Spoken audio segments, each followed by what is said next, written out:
jour que je prépare, j'aurai compassion de lui. Amen. Amen. Si j'ai lu cette écriture, c'est par rapport à ce que je viens de dire.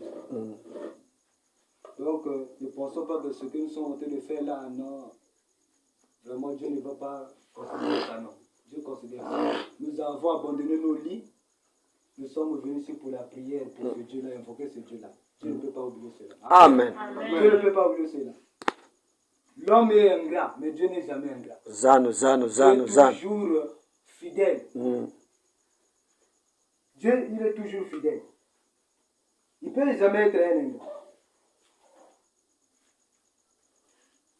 Ce soir, nous allons parler de quelque chose avant que nous puissions continuer dans la prière. Amen. Amen. Je pense que tout le monde croit à la Bible. Zanu. Amen. Amen. Je pense que tout le monde croit à la Bible. La Bible, c'est Dieu sous forme écrite. Hosanna. Bon, pour la personne qui ne croit pas à la Bible, vraiment, c'est une fausse erreur. Parce que la Bible, ce n'est pas les Blancs qui ont écrit la Bible. Mais ce sont des gens, des prophètes, comme Moïse. Dans le jardin d'Éden, lui, il n'était pas dans le jardin d'Éden. Mais Dieu lui avait révélé par une vision. Il pouvait lui dire des choses qui s'étaient passées dans le jardin d'Éden. Et il a écrit cela pour que chaque génération qui viendra, qui puisse connaître les choses qui s'est passées là. Alléluia. Nous allons prendre le livre de Jean. Jean 4. Le livre de Jean.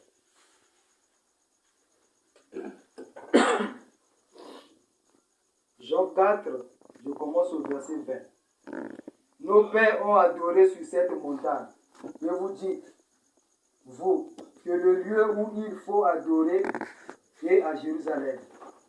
Femme, lui dit Jésus, crois-moi, l'heure vient où ce ne serait ni sur cette montagne, ni à Jérusalem, que vous adorerez le Père. Vous adorez ce que vous ne connaissez pas. Et nous adorons ce que nous connaissons. Alléluia. Car le salut vient des Juifs. Mais l'heure vient, et elle est déjà venue, où les vrais adorateurs adoreront le Père en esprit et en vérité. Amen. Alléluia. Les vrais adorateurs que le Père demande. Dieu est esprit. Il faut que ceux qui l'adorent, l'adorent en esprit. Amen. Alléluia. Alléluia. Amen. Je voulais parler de la divinité de Jésus-Christ. Nous parlons, on a longtemps entendu, oh Dieu, mais qui est ce Dieu-là? On doit connaître qui est ce Dieu-là. Amen. Amen. Est-ce qu'il y a des gens qui croient Frère Branham ici? Amen. Amen. Il y a des gens qui croient Frère Branham? Moi, je crois en Jésus-Christ. Amen. Nous allons avancer. Pourquoi je dis le nom de Branham? Pourquoi je dis le nom de Branham? Parce que Branham, il fut un envoyé qui a été envoyé par Dieu.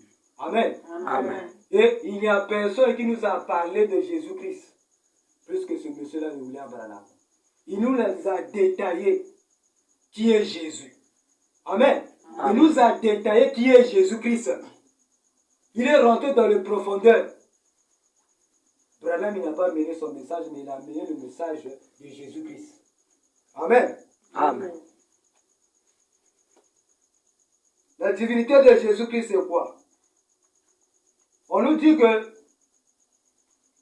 la plus grande de toutes les révélations que nous devons recevoir, en premier, c'est la divinité de Jésus-Christ. Sans cela, nous ne pouvons pas faire de progrès. Amen. Amen. Sans cela, nous pouvons faire de rien. Parce qu'on peut te présenter les safos qu'on a bien emballés, on dit que ça c'est Dieu, tu vas l'adorer.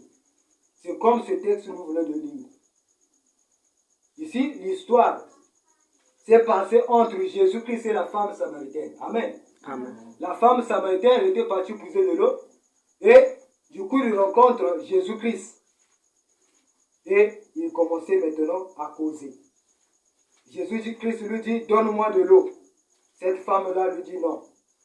Pourquoi tu me demandes de l'eau? Parce que entre vous les Juifs et nous les Samaritains, il n'y a pas une communion entre vous et nous. Amen.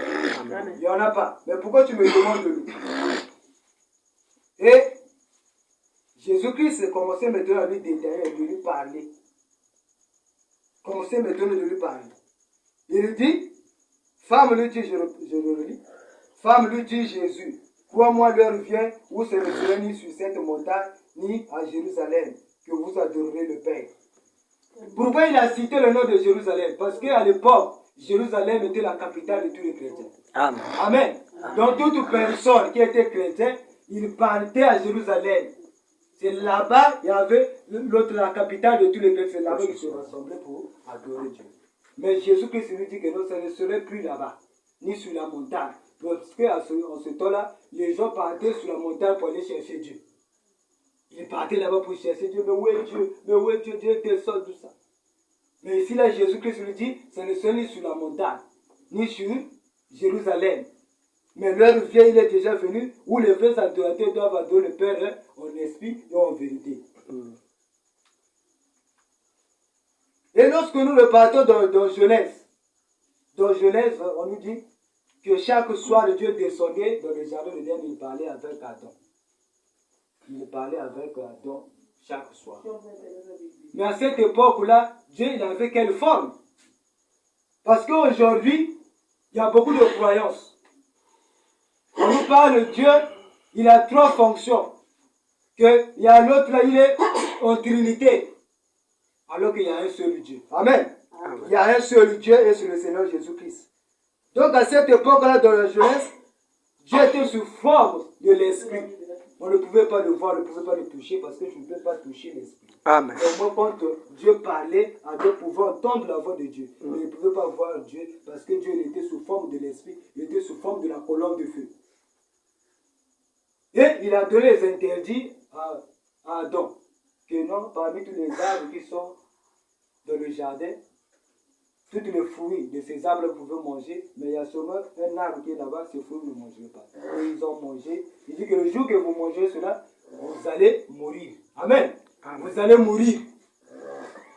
Et qu'est-ce qui s'est passé? Le serpent est venu, le diable. Il a séduit Ève et il a pris le fruit. Quand il a pris le fruit, et puis il a donné à son mari. Et ils ont mangé, ils ont péché. Dieu les a chassés du jardin d'Éden. Amen. Amen. Maintenant, il dit, comme l'homme qui a péché, c'est un homme qui a une chair. Donc moi, pour sauver l'homme, je dois aussi prendre la forme d'une chair pour que je puisse mourir. Parce qu'un esprit me meurt. Amen. Amen. Amen. Je suis en train de parler qui est Jésus, qui est Dieu. Parce que tu peux te mettre là, tu es en train d'adorer Dieu. J'adore Dieu. Tout le monde aujourd'hui, on peut dire, toi tu pries où? Est-ce que toi tu pries ou moi je prie? Tu connais Dieu, je connais Dieu. Parfois, au fond, il ne connaît pas Dieu. Amen. Amen. Or, c'est ça, notre base, c'est ça. Nous devons connaître celui que nous adorons. Zan. Voilà pourquoi quand nous avons lu la conversation de Jésus-Christ et la femme samaritaine, Jésus-Christ lui dit que non, vous adorez celui que vous ne connaissez pas. Alléluia. Mais c'est quand même drôle. La femme là, elle priait, toutefois elle partait à l'église. Amen. Amen. La femme là partait à l'église comme toute personne telle que nous sommes là. Aujourd'hui, tout le monde, nous sommes des chrétiens. Mais parfois, il n'a pas la révélation de ce Dieu-là qu'il parle. Alléluia, alléluia. Bon, la première chose, tu dois avoir la révélation de ce Dieu-là que tu adores. Si tu n'as pas la révélation, tu vas taper à côté. Amen. Tu tapes à côté, mais est-ce que c'est le vrai Dieu que tu es en train de dire? Alléluia. Tu n'adores pas le vrai Dieu, comment est-ce qu'il va te exaucer? Tu dois d'abord connaître la personne que tu adores. Le vrai Dieu, le véritable Dieu. Quand tu le reconnais, c'est là où tu vas avoir le succès. Sans cela, tu vas taper à côté. Tu vas taper à côté. Et la femme, Jésus dit que non, vous ne savez pas ce que vous adorez, mais nous connaissons celui que nous adorons. La femme, ça lui avait troublé. Comment ça? Nous partons à la montagne tout le temps. On part à l'église, on prie. Mais toi, tu me dis que je prie la personne, le Dieu que je ne connais pas. Oui, certains ne le connaissaient pas parce que le Dieu qu'il a adoré là, c'était déjà Jésus qui était en face de lui. Amen. Amen. Jésus était en face de lui, le Dieu qu'il a adoré là, il était déjà en face de lui. Alléluia. Dans l'Ancien Testament, Dieu était sous la forme de l'Esprit. Quand Adam a péché, il s'est dit que non, je dois descendre sur la terre pour sauver. Quand Adam avait péché, toute l'humanité aussi avait péché. Amen. Amen. Nous tous qui naissons, nous sommes dans le péché. Parce que nos premiers parents, ils avaient péché. Parce que le premier homme que Dieu avait créé, c'était Adam. La première femme, c'était Ève. Donc, chaque personne qui est née de la femme, quand il est né dans le péché. Amen. Amen. Donc, quand ils avaient péché là-bas, nous tous aussi, nous avons péché. Dieu s'est dit non, je dois descendre sous la terre pour sauver l'homme qui est tombé dans le péché. Amen. Mais comment je vais faire pour descendre sous la terre? Je n'ai pas un corps. Je suis esprit. Mais comment je vais faire? Je dois mourir pour sauver l'homme qui est tombé. Et c'est là où il a pris la forme du corps appelé Jésus-Christ. On ne vous trompe pas que non, Dieu c'est une autre personne. Jésus-Christ aussi c'est une autre personne. Non. C'est la même personne. Amen. Il n'y a pas Dieu, il n'y a pas la Trinité là. C'est la même personne. Il dit non, je dois descendre sous la terre pour sauver l'homme qui est tombé dans le péché. Et c'est là où il est venu. Et quand nous lisons l'histoire de Jésus-Christ, comment il est né, nous allons voir que non, sa naissance est différente d'autres naissances. Amen. Amen. Jésus-Christ n'est pas né comme vous et moi. Nous allons lire ça. Matthieu. Si vous avez un bout de papier, vous pouvez prendre une note. Parce que souvent, c'est là où on nous trompe. Amen. Amen. Il faut prendre une note. Donc, à ma place, après, tu vas encore lire. Alléluia. Alléluia. Matthieu 1er, verset 18. Voici de quelle manière arriva la naissance de Jésus-Christ.